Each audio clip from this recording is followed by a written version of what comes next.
नमस्कार. आपणा सर्वांचं स्वागत आहे सनएज किसान जागरूकता अभियानात, ज्याचं ध्येय आहे save soil save farmer, farming for better future.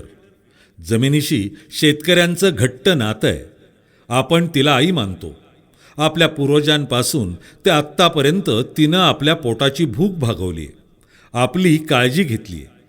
शेतकरीसुद्धा आपल्या शेतजमिनीची राखण करतो, शेतात दिवस रात्र मेहनत करतो, आपल्या मुलांप्रमाणे पिकांना सांभाळतो. परंतु सगळ्यांच्या शेतजमिनीत एकसारखी मेहनत करूनही, एकसारखं खत देऊनही एकसारखं पीक येतं का? याचं उत्तर आहे नाही.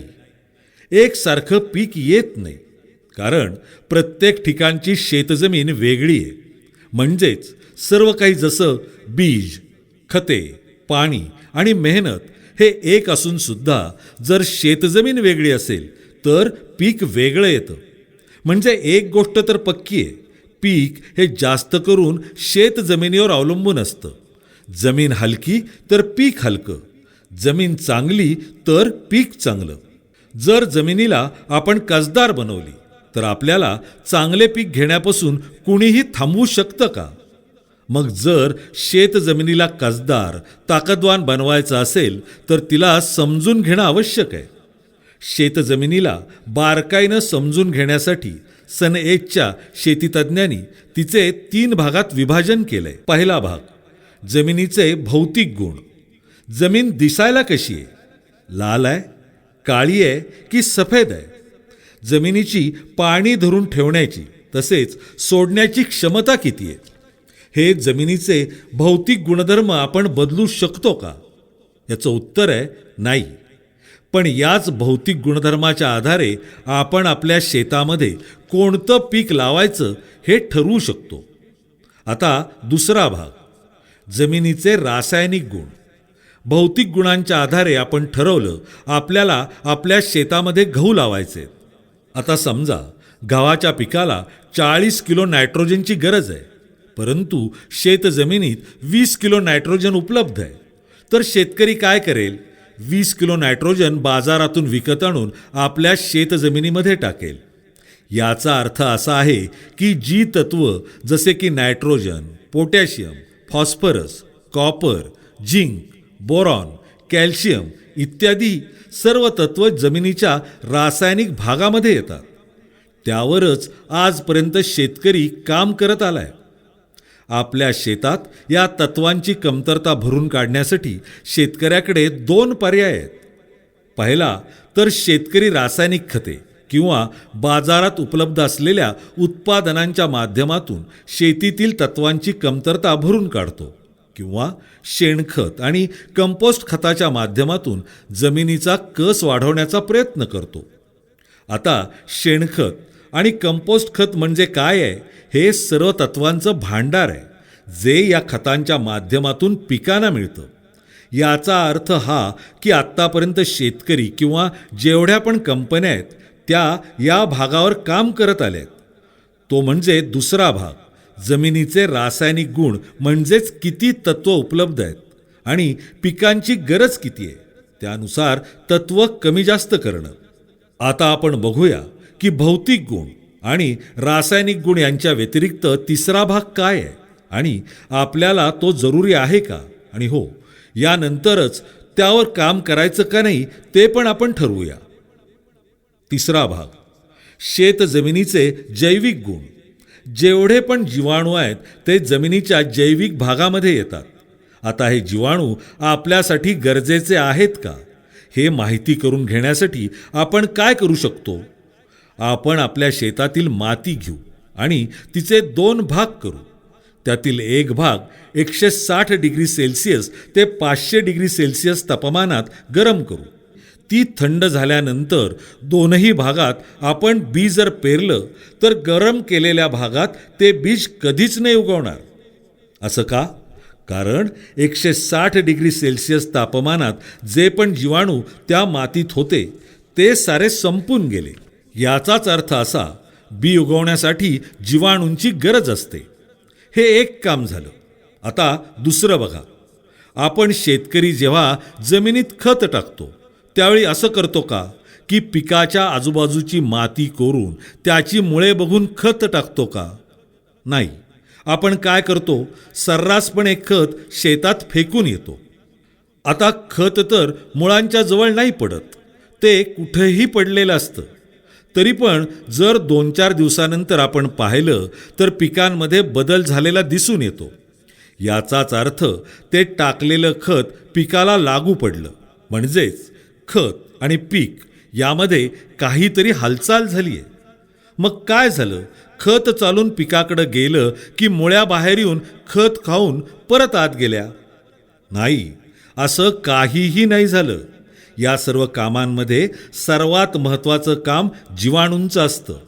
मला सांगा, जे खत आपण टाकतो ते खत पीक एकाच वेळेला घेतात का? नाही. मग जे पण खत आपण टाकतो ते स्वतःला जमिनीत साठवून ठेवू शकतं का? नाही. तर जीवाणू काय करतात? शेतकरी जे खत टाकतो त्यांना साठवून ठेवून त्यांना जशी गरज लागेल त्यानुसार ती खतं पिकात पोचवण्याचं काम करतात. हे महत्त्वाचं काम पण जीवाणूंच्या माध्यमातूनच होतं. आता तिसरं काम, बरीचशी तत्त्व आहेत जी पीक असतात त्या स्वरूपात कधीच घेत नाहीत. तुमच्याच भाषेत सांगायचं झालं तर समजा गहू घेतले. गहू आपल्या खाण्यासाठी असतात. जर मी तुम्हाला 1 प्लेटभर गहू खायला दिले तर तुम्ही खाणार का? नाही. तर काय करणार? त्याचं पीठ कराल, त्याची चपाती बनवाल आणि मग खाल. याचा अर्थ असा की ज्या स्वरूपात आहे त्यातून दुसऱ्या स्वरूपात बदल केला तरच आपण खाऊ शकणार. त्याचप्रमाणे फॉस्फरस, सिलिकॉन यासारखी जी तत्त्व आहेत ती आहे त्या स्वरूपात पिकं कधीच घेत नाहीत. त्यांना दुसऱ्या स्वरूपात बदलण्याची गरज असते. त्यांना घुलनशील बनवावं लागतं. हे काम जीवाणूंच्या माध्यमातून होतं. जर आपण फॉस्फरस जमिनीत टाकला आणि त्या ठिकाणी जीवाणूच नसतील तर तो फॉस्फरस जमिनीत तसाच पडून राहील. तो पिकासाठी वापरला जाणारच नाही. आणि तुम्ही विचार कराल की मी तर पिकात फॉस्फरस टाकलाय तरी पण फॉस्फरसची कमतरता का आली? मग तुम्ही काय करणार? परत फॉस्फरस आणून टाकणार आणि असं केल्यानं आपला खर्च वाढतो. याचाच अर्थ हा की सर्व तत्व उपलब्ध स्वरूपात पिकांमध्ये पोचवण्याचं महत्त्वपूर्ण काम जीवाणूंच्या माध्यमातून होतं. आता कार्बन आणि नायट्रोजनच्या संबंधाबाबत तुम्हाला कल्पना आहे का? तर बघा, पिकाला सगळ्यात जास्त प्रमाणात जे तत्व लागतं ते नायट्रोजन. पण जमिनीत जितक्या जास्त प्रमाणात आवश्यकता असेल तितकं नायट्रोजन पिकांना चांगल्या प्रकारे उपलब्ध होतं. अर्थातच जमिनीतील कार्बनचं प्रमाण कमीत कमी 1% ते 1.5% असणं आवश्यक आहे. तसंच पिकं आणि माती परीक्षणानुसारही त्याची मात्रा ठरवता येते. आता शेतकरी काय करतो? नायट्रोजन टाकून सुद्धा नायट्रोजनची कमतरता दिसून आल्यावर पुन्हा नायट्रोजन आणून शेतात टाकतो.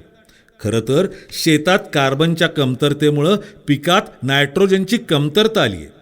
आता जमिनीत जर कुठेही तत्व जसं nitrogen, phosphorus, potash, copper, zinc आणि सल्फर या व्यतिरिक्त कुठलंही तत्व कमी असेल तर आपण बाजारातून विकत आणून टाकू शकतो. पण कार्बनची कमतरता असेल तर तो बाजारात विकत मिळतो का? नाही. कार्बन जमिनीत उपलब्ध करण्याचा एकच मार्ग शेणखत किंवा कंपोस्ट खत हा आहे. शेणखत किंवा कंपोस्ट खत काय आहे? हे मोठ्या पातळीवर सततचं विघटन आहे.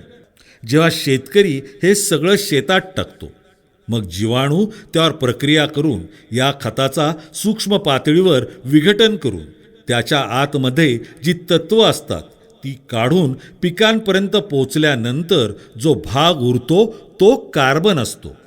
याचा अर्थ हा की जमिनीमध्ये कार्बन उपलब्ध करण्याचे सर्वात महत्त्वाचं काम जीवाणूंच्या याच माध्यमातून होतं. आता पिकांच्या वाढीसाठी हार्मोन्सची आवश्यकता असते. रोपांना फुलावर येण्यासाठी आणि फुलाला फळांमध्ये बदलण्यासाठी सुद्धा हार्मोन्सची आवश्यकता असते. हे हार्मोन्स तयार करण्याचं कामसुद्धा जीवाणूच करतात. आता रोपाला वेगवेगळ्या आजारांपासून कीटकांपासून बचाव करण्यासाठी स्वतःमध्ये औषधं तयार करायची असतात. पिकांमध्ये ही जी काही ताकद आहे ती जीवाणूंच्या माध्यमातूनच तयार होते. आता पहिल्यापासून बघितलं तर बी उगवण्याचं काम, आपण जी खतं टाकतो ती स्वतःकडे साठवून पिकांपर्यंत पोचवण्याचं काम, तसंच तत्वांना दुसऱ्या स्वरूपात बदलून पिकांपर्यंत पोचवण्याचं काम, तसंच कार्बन जमिनीत उपलब्ध करण्याचं काम, जोडीनं हार्मोन्स बनवण्याचं काम आणि औषधं तयार करण्याचं काम, ही सर्व महत्त्वपूर्ण कामं या जीवाणूंच्या माध्यमातून, या जमिनीच्या जैविक गुणांच्या माध्यमातून होतात. तर मला आता सांगा, आजपर्यंत शेतकऱ्यानं या जैविक भागावर किती काम केले? तर आज आपण शेतामध्ये फक्त इंजेक्शनवर काम करतो, म्हणजेच रासायनिक भागावर काम करतोय. जमिनीचा जिवंतपणा जागृत ठेवण्यासाठी आपण काहीच काम केलं नाही. मग आमच्या सनेज कंपनीनं काय केलं? त्यांना ही गोष्ट पक्की माहिती आहे की एक जीवाणू सगळं काम तर करत नाहीत. वेगळ्या कामांसाठी वेगवेगळे जीवाणू आहेत. तर सनेजनं काय केलं?